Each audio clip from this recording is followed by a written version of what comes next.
penghargaan bukan dalam kategori pengamanan.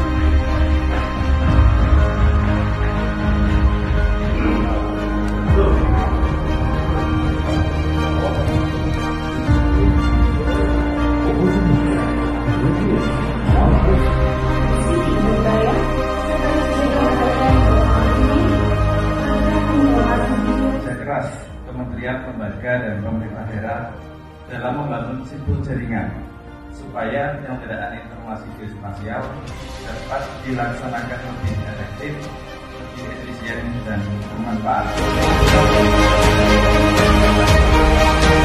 Pada tahun 2014 dan menjadi salah satu model pembinaan simpul jaringan secara nasional, di mana untuk perencanaan pelaksanaan dan evaluasi yang dilakukan untuk sektor.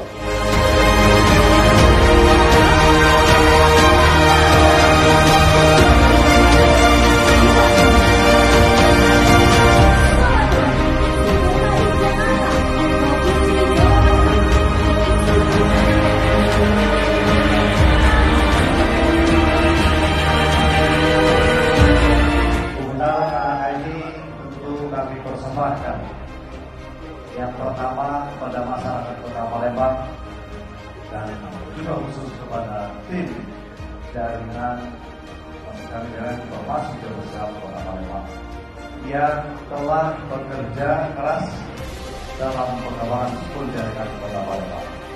Terima kasih telah menghadirkan di Kanada di Kota Palembang. Satu kota, satu data, satu Nusantara. Terima kasih. Wassalamualaikum warahmatullahi wabarakatuh.